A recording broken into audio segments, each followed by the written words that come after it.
Cette formation concerne particulièrement la venue de Jésus dans notre monde, en notre chair, ce qu'on appelle l'incarnation.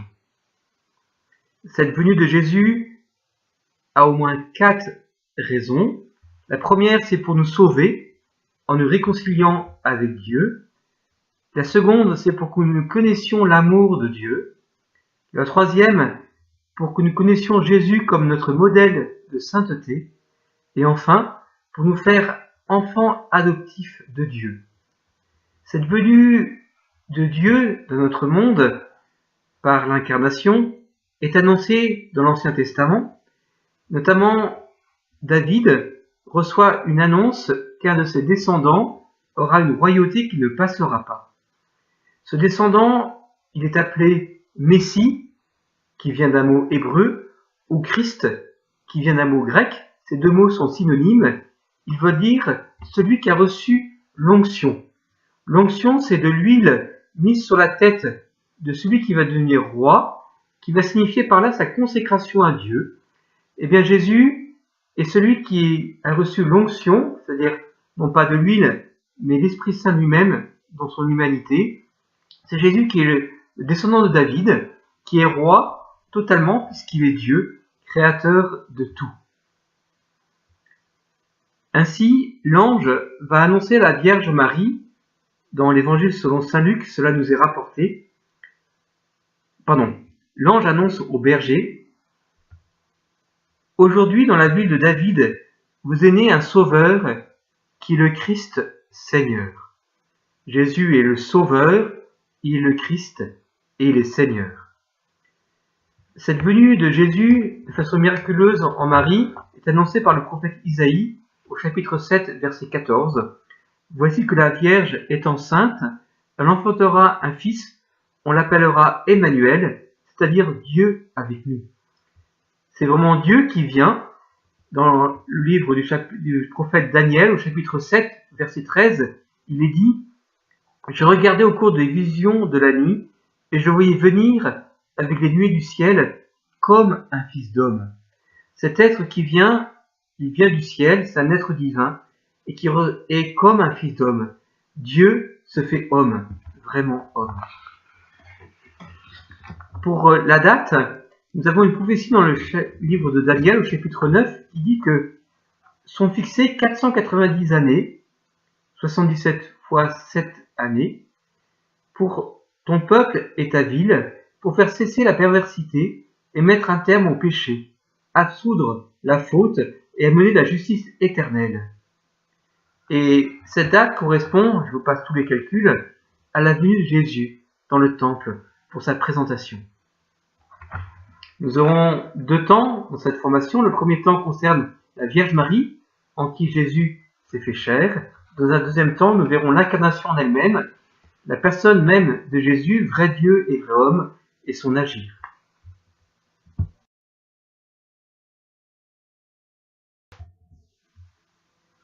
La Vierge Marie.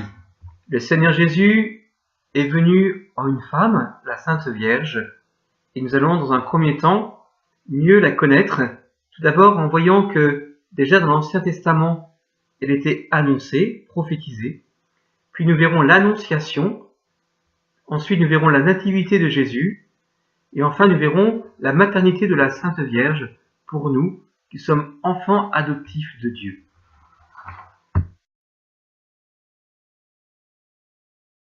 Dans l'Ancien Testament, il y a plusieurs annonces concernant la Sainte Vierge. Un de ces textes, dans le livre de Sophonie, dit ceci: « Réjouis-toi de tout ton cœur, bondis de joie, fille de Jérusalem. Le roi d'Israël, le Seigneur, est en toi. » Réjouis-toi, c'est une salutation qui est utilisée par l'ange, qui est donnée en grec dans l'Évangile selon saint Luc, qui est kairé, réjouis-toi. Ça correspond à la salutation romaine Ave, je vous salue. Voilà, donc nous avons la phrase de l'ange qui est celle-ci: kairé, réjouis-toi, ou Ave, je vous salue, Marie, pleine de grâce, le Seigneur est avec vous.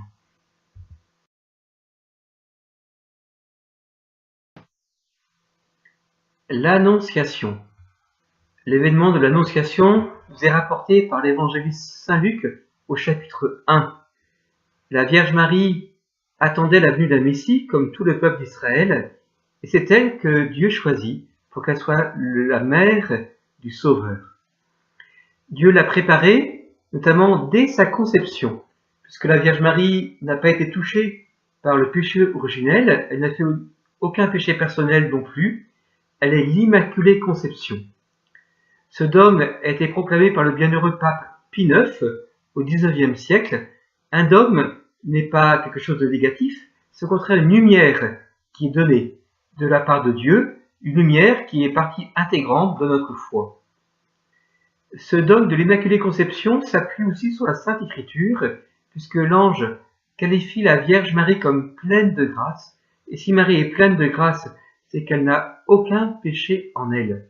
Et la forme grammaticale est le parfait, ce qui signifie un état déjà existant avant que l'ange arrive, et un état ayant une constance. La Vierge Marie répond oui à l'ange, et elle entend de la part de l'ange que rien n'est impossible à Dieu. Il se passe ce que l'homme n'avait pas imaginé, ne pouvait pas imaginer que Dieu lui-même se fasse homme en la Vierge Marie. La Vierge Marie est vierge avant, après et pendant la conception de Jésus. Sa virginité signifie que celui qui vient en elle n'est pas un être humain comme nous, il est Dieu, c'est un être divin qui se fait homme.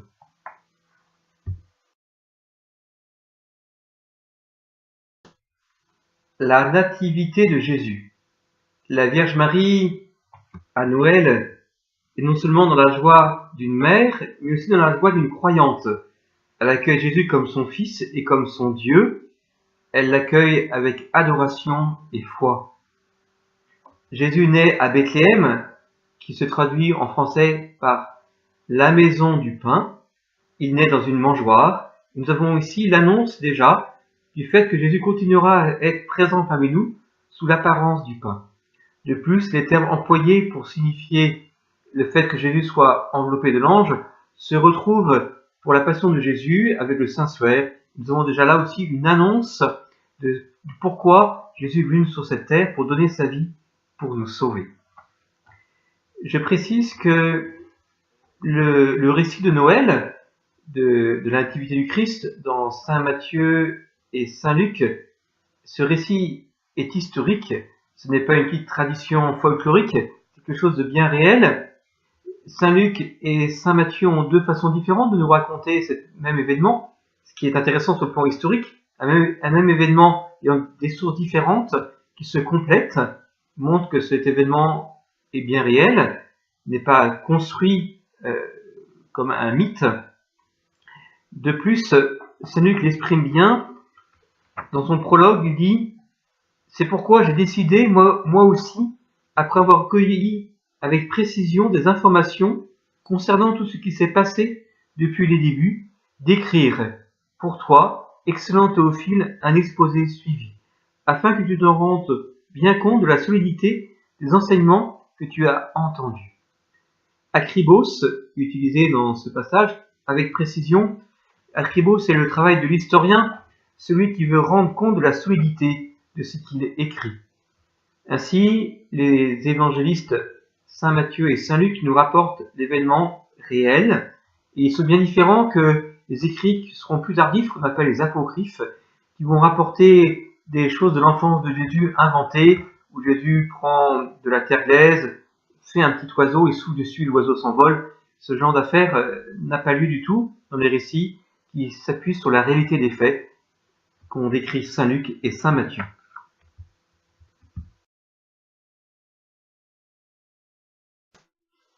La maternité de Marie à notre égard. Dans l'Évangile selon saint Jean, au chapitre 19, Marie est au pied de la croix avec saint Jean. Et Jésus confie saint Jean à Marie et Marie à saint Jean. Il dit « Femme, voici ton fils, fils, voici ta mère ». À travers saint Jean, qui est le disciple bien-aimé, c'est chacun d'entre nous qui sommes confiés à la Vierge Marie, un moment crucial de notre rédemption. La tradition de l'Église a développé cette maternité de la Vierge Marie. Dernièrement, Saint Paul VI a officiellement proclamé la Vierge Marie mère de l'Église. À l'île Bouchard, la Sainte Vierge apparaît, elle se présente comme notre maman du ciel. La Vierge Marie a eu un unique enfant, Jésus, et nous accueille tous dans son cœur de mère. Les frères et sœurs de Jésus qui sont nommés dans l'Évangile ne sont pas ses frères et sœurs au sens où nous l'entendons de mêmes parents, mais ce sont ses cousins et ses cousines. D'ailleurs, ils sont repris avec une autre Marie dans l'Évangile. Et le mot grec qui désigne frères et sœurs s'utilise aussi pour désigner des cousins. Et si Jésus eut des frères et sœurs, la Vierge Marie n'aurait pas pu ou dû être confiée à Saint Jean, mais à un enfant biologique. La Vierge Marie aussi exerce sa maternité à la Pentecôte, où elle prie maternellement pour l'Église, qui reçoit l'effusion de l'Esprit Saint.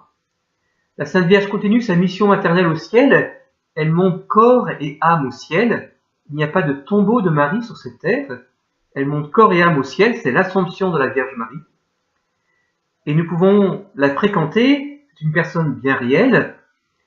L'expérience de Jacqueline Aubry à l'île Bouchard montre qu'elle a pu toucher la Vierge Marie, sa main, et elle dit que c'est une main tiède, voilà, comme toucher une main de cette terre.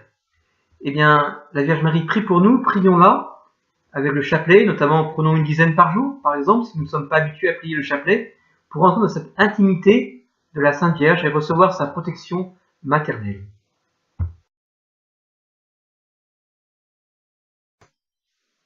L'incarnation de Jésus-Christ, la venue dans notre chair du Fils éternel. Nous allons approfondir cette venue, qui est Jésus, en 4 temps. Dans un premier temps, nous verrons que Jésus est une seule personne. Nous verrons dans un second temps qu'il a 2 natures, une divine et une nature humaine. Dans un troisième temps, nous verrons qu'il faut pouvoir comprendre qu'en Jésus, il y a 2 volontés et 2 intelligences. Et enfin, nous verrons sa vie cachée à Nazareth et sa vie publique.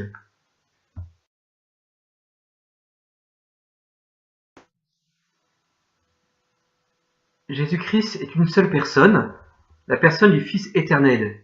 Il n'y a pas 2 personnes, une personne divine et une personne humaine, un peu comme si Jésus se parlerait à lui-même, à une autre personne, mais Jésus ne parle qu'au Père, à la personne du Père, et puis ne voyons pas du tout que dans l'Évangile, il y a 2 personnes en Jésus. Ainsi, Jésus, c'est le Fils éternel du Père, qui existe depuis toujours, la personne du Fils éternel qui se fait homme, qui prend un corps et une âme humaine. Mais il n'y a pas de personne humaine en Jésus, il y a un corps et une âme humaine. Alors nous voyons un exemple dans l'Évangile au chapitre 8. Jésus dit que Abraham, votre père, a tressailli de joie de ce qu'il devait voir mon jour. Il l'a vu, il s'est réjoui. Les Juifs lui dirent, vous n'avez pas encore 50 ans et vous avez vu Abraham. Jésus leur répondit, en vérité, je vous le dis, avant qu'Abraham fût, je suis. Alors là, ils comprennent que Jésus se dit Dieu, ils veulent lui jeter des pierres. Jésus est vraiment la personne divine, éternelle. Nous avons, quand nous prions Jésus, nous prions le Fils éternel du Père, qui a un corps et une âme humaine. Nous avons vu que Jésus est une seule personne, et nous voyons maintenant qu'il a 2 natures, une nature divine et une nature humaine. Rappelons-nous, dans les différents enseignements que nous avons entendus, la différence entre personne et nature. Par exemple, mon chien Tommy n'est pas une personne, mais il a une nature, la nature canine, il est un chien. Et voilà. Nous avons par exemple un cousin, il est un homme, une nature humaine, il est une personne, il s'appelle par exemple Marc, imaginons. Eh bien, pour Jésus, il est une personne et il a 2 natures. Il est Dieu et homme.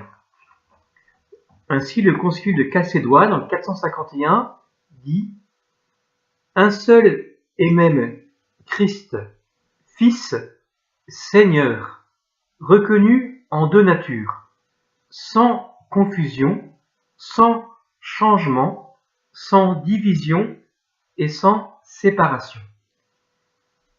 Il n'y a pas de changement dans les natures. La nature divine du Christ ne s'évapore pas quand il se fait homme. Il reste bien Dieu, sauf qu'il cache toute la gloire de sa divinité. La nature humaine non plus n'est pas transformée. Jésus a vraiment une âme et un corps humain comme nous. Il n'y a pas de séparation. Par exemple, Jésus agit comme Dieu en connaissant l'avenir, il agit comme homme en souffrant. Il faut vraiment tenir les deux choses. Des hérésies, donc des erreurs sur la foi, on choisit l'un ou l'autre bord. Par exemple, les ariens disaient que Jésus était homme mais n'était pas Dieu, ce qui est une hérésie, ou les docètes disaient que Jésus était Dieu et pas homme. C'est encore une autre hérésie. Il faut bien tenir que Jésus, et nous voyons dans l'évangile, agit en tant qu'homme. Il souffre, par exemple. Il agit aussi en tant que Dieu. Il ressuscite des morts, il fait des guérisons. Nous allons entendre maintenant un passage de la Sainte Écriture en Saint Jean chapitre 19, verset 28. Après cela, Jésus, sachant que tout était maintenant consommé, afin que l'Écriture soit accomplie, dit « J'ai soif ». Nous avons ici Jésus sur la croix. Il est montré qu'il est Dieu, puisqu'il sait ce qui se passe. Il agit pour que l'Écriture soit accomplie. C'est lui qui a voulu cela. Donc il tient tout dans sa main. Et en même temps, il dit « J'ai soif ». Comme homme, il souffre vraiment. Il a soif. Ainsi, nous devons tenir les deux choses. C'est l'erreur des témoins de Jéhovah, notamment, de prendre que les passages de la Bible où Jésus parle en tant qu'homme, mais de mettre de côté les passages où il parle en tant que Dieu.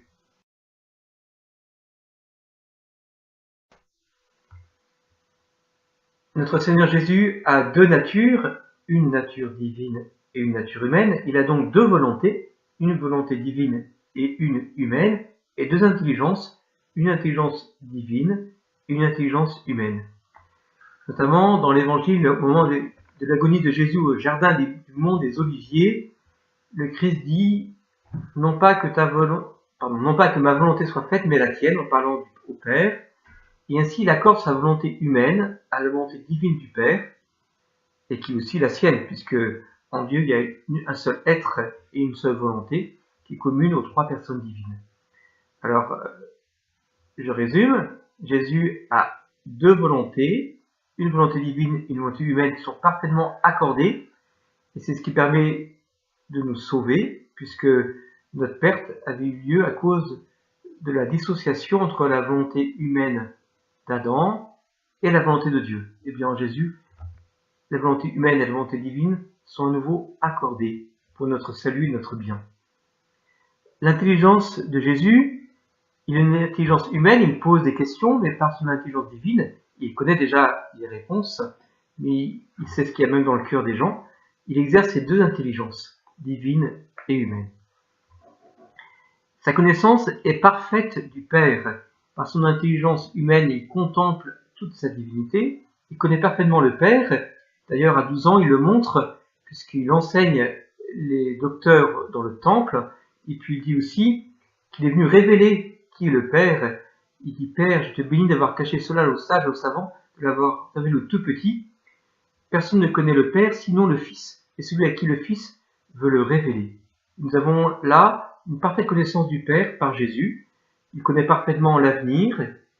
Il a ce qu'on appelle la vision béatifique, cette vision qu'on aura au ciel, où nous verrons en direct Dieu. Et par son union de ces deux natures, il ne peut pas pécher. Et non seulement il ne peut pas pécher, mais il nous aime d'un amour divin infini. C'est le grand mystère de son cœur, qui a été révélé notamment à Parelmonial. Voici ce cœur qui a tant aimé les hommes, l'amour divin infini de Jésus et l'amour humain en même temps, et pour chacun de nous.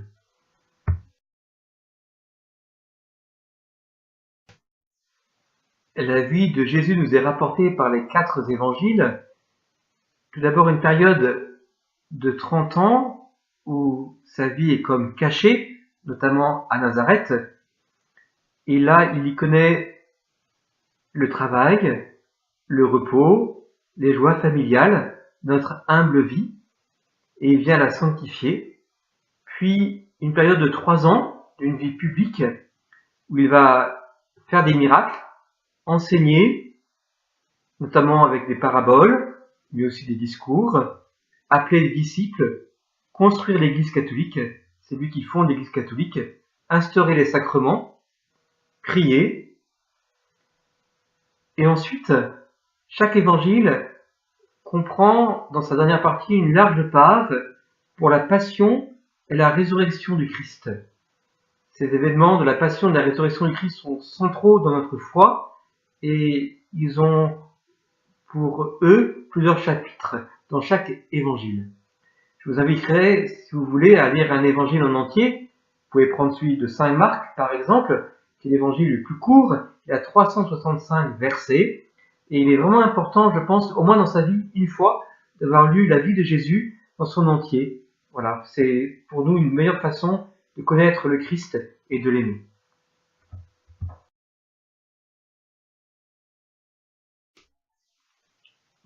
Nous avons commencé à parler de la Sainte Vierge, c'est elle qui accueille Jésus en elle. Et pour mieux connaître Jésus, il est important de fréquenter la Vierge Marie. Un prêtre que je connais, qui est bibliste, un jour a fait un enseignement auprès de personnes protestantes. Et une personne est venue le voir à la fin et lui dit « Mais comment vous connaissez si bien la Bible? Quel est votre secret ?» Il a dit « Mon secret, c'est prier la Sainte Vierge grâce au chapelet et ainsi de méditer les mystères de la vie de Jésus. Et c'est par le cœur de Marie que j'arrive à contempler le Christ. » Voilà, c'est à peu près sa pensée et ses mots exacts, je ne m'en rappelle plus exactement. Par Marie, contempler Jésus. C'est ainsi que nous pourrons mieux connaître le Christ. Et je voudrais vous citer la lettre de Saint Jean-Paul II au sujet du rosaire.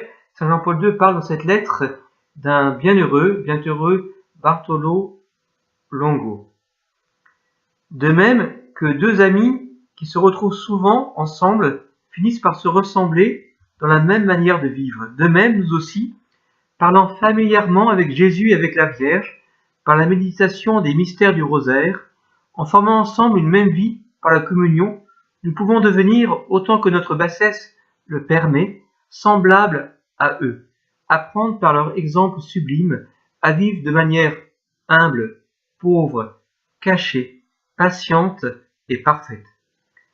Nous pouvons suivre donc les conseils de ce bienheureux Bartolo Longo de prier la Vierge Marie et le Seigneur Jésus pour entrer dans leur intimité profonde.